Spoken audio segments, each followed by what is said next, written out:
திண்டுக்கல் மூன்றாவது பகுதி சார்பாக இந்திய அரசியலமைப்பை பாதுகாப்போம் என்ற தலைப்பிலே தெருமுனை பிரச்சார கூட்டத்திற்கு தலைமை பொறுப்பை ஏற்றிருக்கின்ற மூன்றாவது பகுதியினுடைய செயலாளர் அன்புக்குரிய சகோதரி திருமதி நாகலட்சுமி அவர்களே, பகுதியினுடைய அவைத்தலைவர் அருமைக்குரிய அண்ணன் திரு லிங்கசாமி அவர்களே, பகுதியினுடைய மூன்றாவது பகுதியினுடைய பொருளாளர் அவருக்கு அன்புக்குரிய சியான் திரு இம்ரான் அவர்களே, பகுதியினுடைய துணை செயலாளர் அன்புக்குரிய திரு ஜெரால்டு ஜெயக்குமார் அவர்களே, அன்புக்குரிய திரு எஸ்.ஆர். சுப்பிரமணியம் அவர்களே, பகுதியினுடைய துணை செயலாளர் சகோதரி திருமதி பவித்ரா அவர்களே,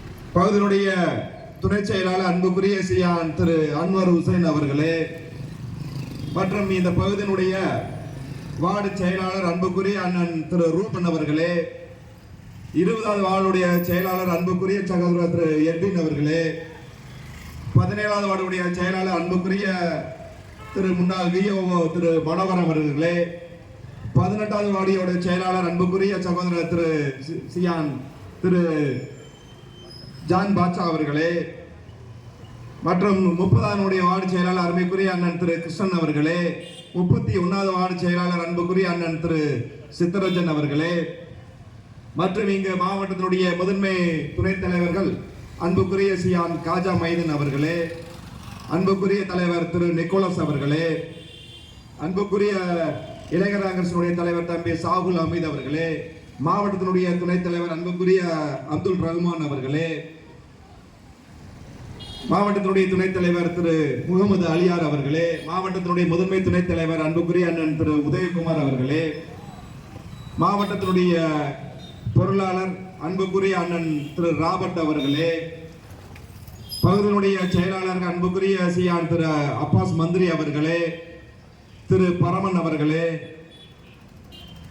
திருமதி துர்கா அவர்களே, திரு தினேஷ் அவர்களே, மற்றும் இங்கு வந்திருக்கின்ற அன்புக்குரிய அண்ணன் திரு சங்கர் அவர்களே, பாஸ்கரன் அவர்களே, புவனேஸ்வரி அவர்களே,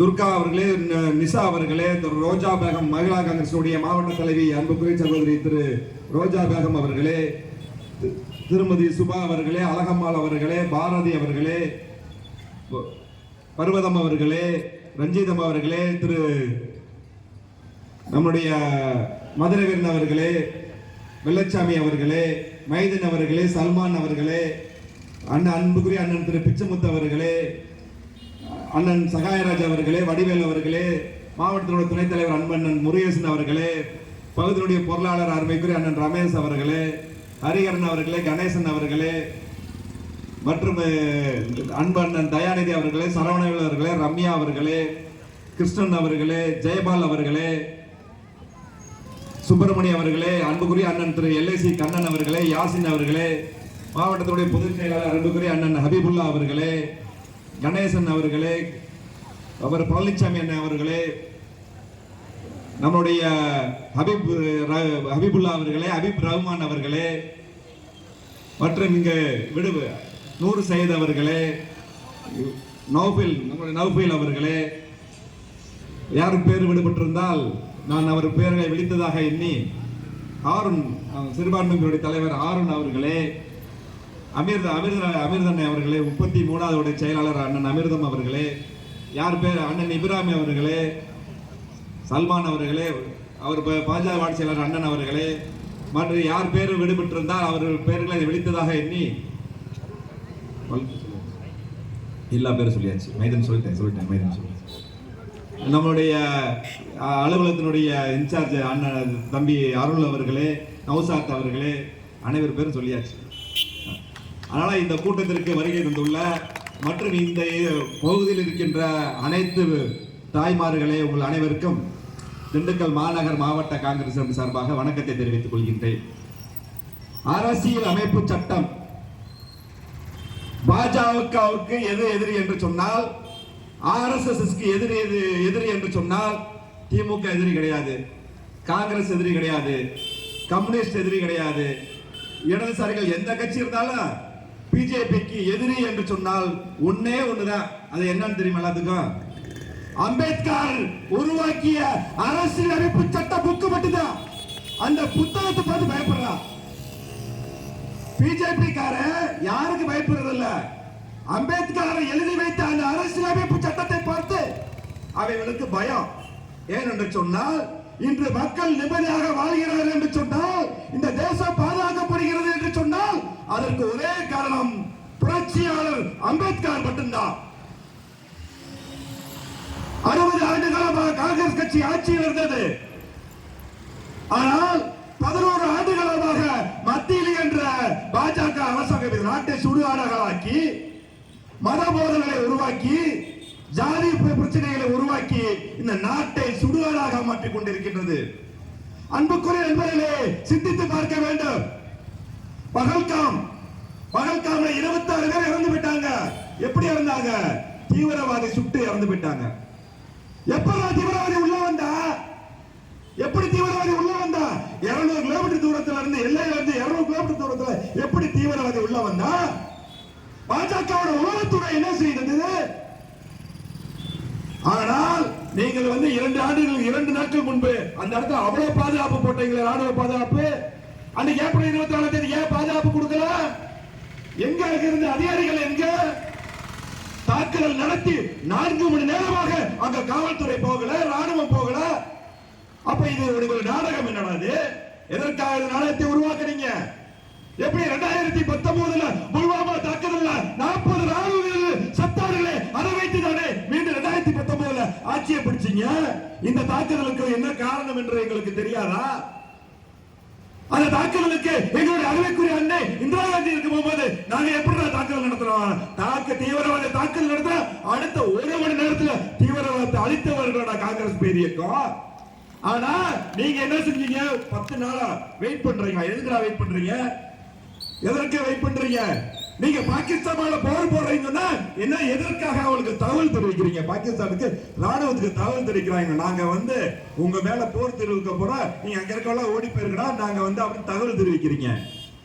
நீ உண்மையான ஒரு ஆன்மாக இருந்தா, 56 இன்ச் மார்பு கொண்ட மோடியா இருந்தா அன்னைக்கே நீ தாக்குதல் நடத்திருக்கணும்டா. வெறும் கூடாரத்தை அழிச்சு விட்டு நாங்க தாக்குதல் நடத்தல, அதுக்கு ஒரு பேர் வர வச்சுட்டாங்க, செந்தூர்னு. அந்த செந்தூருக்கு தளபதியா இருந்து ஒரு இஸ்லாமியர் பெண்ணா, அதையும் ஒரு கேவலமா ஒரு மத்திய அமைச்சர் பேசுறான். அன்புக்குரிய நண்பர்களே, சிந்தித்து பார்க்க வேண்டும். புல்வாமா தாக்குதல்ல 40 ராணுவ வீரர்கள் இறந்தார்களே, அதுக்கப்புறம் நடந்த நிகழ்வுகளை சிந்தித்து பார்க்க வேண்டும். அந்த ராணுவத்துடைய தளபதி பிபின் ராவத் இறந்தாரு, அதற்கு நீங்கள் பதில் சொல்ல முடியுமா? அந்த ராணுவத்துடைய அமைச்சர் பாரிக்கர் இறந்தாரு, அதற்கு நீங்க பதில் சொல்ல முடியுமா? எப்படி ராணுவத்தை சேர்ந்தவர்களா நீங்க இறந்தாங்க? அப்ப அதுல உள்ள அர்த்தம் என்ன? அப்ப நீ என்ன செய்யற? உனக்கு தேவையான விஷயங்களை செய்வதற்காக கொலைகாரனா நீ? 2002 2000 பேர்த்து கொலை செய்த கொலைகாரன் மோடி அவர்களுக்கு எப்படி மக்கள் மீது பக்தி வரும், மக்கள் மீது அன்பு வரும்? 2000 பேர்த்த கொலை செஞ்ச ஒரு மோடியை நாங்க நினைக்கிறோம், நாங்க வருத்தப்படுறோம். எங்க காங்கிரஸ் தலைவர்கள் எடுத்திருக்காங்க. அன்னைக்கு அந்த மோடி அமித்ஷாவை நாய் அடிச்ச மாதிரி அடிச்சு உள்ள விட்டுருந்தா இன்னைக்கு 2000 பேர் செத்துருப்பானா? இந்த 11 ஆண்டுகளை எவ்வளவு மக்கள் இறப்பு? கிட்டத்தட்ட 2000 பேருக்கு மேல விவசாயிகள் செத்து போயிருக்காங்க. பண மதிப்பு என்று சொல்லி எத்தனை உயிர்கள் பலியானாங்க. நீ சொன்ன நான் ஆட்சிக்கு வந்தா 2 கோடி பேருக்கு இளைஞர்களுக்கு வேலை வாய்ப்பு கொடுக்கல, இளைஞர்களுக்கு நீ தற்கொலை பண்ணிட்டு இருக்காண்டா வேலை வாய்ப்பு இல்லாம. அன்புக்குரிய நண்பர்களே, சிந்தித்து பார்க்க வேண்டும். ஆட்சிக்கு வரும்போதெல்லாம் சொன்னா பெட்ரோல் டீசல் விலையை குறைச்சிருவேன், 2000 வருடத்துக்கு 2 கோடி பேர் இளைஞர்களுக்கு வேலை வாய்ப்பு கொடுத்துருவேன் சொன்னையே, செஞ்சையா நீ? ஆனா உங்களுக்கு என்ன தெரியுது? இப்ப எப்படி பண மதிப்பிழப்பு செய்யறது? 500 ரூபாய் நோட்டு செல்லாதுன்னு சொல்ல, கொஞ்ச நேரத்தில் 500 ரூபாய் நோட்டு எந்த ஏடிஎம்ல வராது இனிமேல். 2000 நோட்டா முழுசா முடிச்சுட்டான். அப்படி ஒரு சூழ்நிலையை உருவாக்கி இந்த மக்கள் பதட்டமாகவே வைக்கணுன்றதுக்காக தான் இவனுடைய தந்திரங்கள் எல்லாம் நடைபெற்றுக் கொண்டிருக்கிறது. தமிழ்நாட்டுக்கு வர்ற அங்க இங்கிருந்து ஒரு கேடுகட்ட அமித்ஷா ஒருத்தன் ஜண்டா தமிழ்நாட்டுல வந்து என்ன சொல்ற, தமிழ் தான் என் உயிர் மயிருன்னு சொல்றியே. ஒடிசால என் அருமை தம்பி வி.கே. பாண்டியன், என்னுடைய அன்பு சகோதரன் வி.கே. பாண்டியன் நீ என்னடா சொன்ன? நீ ஒடிசால போய் அங்க ஒடிசால ஒரு தமிழ் முதலமைச்சரா வரக்கூடாது என்பதற்காக அவனை நீ சொன்னீங்க திருடன் என்று சொன்னியே. அங்க இருக்க ஜெகநாதர் கோயில் இருக்க சாவி தமிழர்களால் திருடப்பட்டது என்று சொன்னீங்க நீயே. உனக்கு அங்க போனா தமிழை திருடனாயிருவான். டெல்லியில 150 தமிழர்களுடைய வீடை இடிச்சு நொறுக்கிறியே. அங்க எங்கடா உங்க ஆட்சி? நீ என்னடா வச்சிருக்க? பிஜேபி ஆட்சி தானே வச்சிருக்க. மணிப்பூர்ல என்னுடைய அன்பு சகோதரிய கிறிஸ்தவ சகோதரர் 2 பேரை அம்பலமா ஓடுனாங்களே, அப்பெல்லாம் உனக்கு பணம் துடிக்கலையா? மணிப்பூருக்கு நீ போயிருக்கியா? 300 தேவாலயங்கள் 300 சர்ச்சுகளை இடிச்சு நொறுக்கிறியடா பாவி. உனக்கு அன்னைக்கு தெரியலையா மக்களுடைய அருமை? இன்னைக்கு வரையும் நீ அந்த மணிப்பூருக்கு நீ போயிருக்கியா? நீ பகல்காமல 26 பேர் செத்து போனாங்களே, அந்த இடத்தை போய் நீ பாத்தியா? நீ ஒரு பிரதமரா நீ போய் பாத்தியா? ஆனா நீ என் அருமை தலைவன் ராகுல் காந்தி அவர்கள் பகல்காம் நடந்த 2வது நாளில் அங்க இருந்தாரு. மணிப்பூர்ல 3 முறை போய் பார்த்தாரு. அவரை போகக்கூடாது நீங்க தடுத்தீங்க. ஆனால் என் தலைவன் மக்கள் மீது கொண்ட அன்பால், எங்கள் பரம்பரை காங்கிரஸ் பரம்பரை, காங்கிரஸ்காரன் சொன்னா நீ சாதாரணமா கடந்து போயிட முடியாது. காங்கிரஸ்காரருக்கு பெரிய வரலாறு இருக்குடா. எல்லா கட்சியிலுமே தொண்டர்களை பழிகொடுத்துதான் தலைவர்கள் வாழ்ந்திருக்கிறார்கள். ஆனால் காங்கிரஸ் பேரியக்கத்தில் மட்டும்தான் தலைவரை பழிகொடுத்து தொண்டர்கள் மக்கள் வாழ்ந்திருக்கிறார்கள். இந்த சுதந்திரத்திற்காக எங்களுடைய அருமை தலைவன் மகாத்மா காந்தி இழந்தோம்டா, அன்னை இந்திரா காந்தி இழந்தோம்டா, அவர் ராஜீவ் காந்தி 3 காந்தியை பலி கொடுத்துதான் இந்த நாட்டை உருவாகி இருக்கோம்டா. உங்களால சொல்ல முடியுமா? ஆர்எஸ் காரனோ பிஜேபி காரனோ இல்ல மற்ற கட்சிக்காரனோ தலைவனை இழந்த வரலாறு உங்களுக்கு இருக்கா? ஆனா காங்கிரஸ்க்கு மட்டும்தான் வரலாறு இருக்கு. காங்கிரஸ்காரன் கொடுத்த சுதந்திரத்தால் தான் இன்னைக்கு மக்கள் நடமாடி கொண்டிருக்கின்ற நிம்மதியாக இருக்கிறார் என்று சொன்னார். அதற்கு காங்கிரஸ்காரன் மட்டும்தான் காரணம். காங்கிரஸ்காரன் என்று சாதாரணமாக எவரும் கலந்து பெற முடியாது. அவன் தியாகத்திலே பிறந்தவன். அப்படிப்பட்ட ஒரு காங்கிரஸ் பேரியக்கத்தை இந்தியாவிலே நீ அழித்து விடலாம் என்று நினைத்தாய். ஆனால் என்ன நேரு குடும்பம் இருக்குமே இந்த தேசத்தை கடைசி உயிர் உள்ளவரை காங்கிரஸ் நின்று காப்பாற்றுவோம்டா. அதனாலதான்டா நாங்க கன்னியாகுமரியிலிருந்து காஷ்மீர் வரையும் 4080 கிலோமீட்டர் நடந்தவே. எதற்காக? என் தலைவன் பிரதமராக வேண்டும் என்பதற்காகவா? இல்லை நாங்கள் ஆட்சி ஆக வேண்டும் என்பதற்காகவா? இல்லை, இந்த தேசம் பாதுகாக்கப்பட வேண்டும், இந்த தேசம் நிம்மதியாக இருக்க வேண்டும் என்பதற்காக தான் என் அருமை தலைவன் 4080 கிலோமீட்டர் நடந்தாரு. உங்களுக்கெல்லாம் பயம் வந்துருச்சு. நீ பாராளுமன்றத்தில் சொல்றீங்க அமித்ஷா அம்பேத்கர் அம்பேத்கர் என்று சொல்றீங்க ராகுல் காந்தி, அதற்கு போல கடவுள் பேரை சொன்னா உனக்கு புண்ணியம் கிடைக்கும். நாங்க சொல்றோம்டா, 1001 முறை நான் இதே மணிக்கூட்டிலே சொன்னேன் அம்பேத்கர் அம்பேத்கர். நாங்கள் புரட்சியாளர் அம்பேத்கருடைய உருவாக்கிய அரசியலமைப்பு சட்டத்தை பாதுகாப்போம்.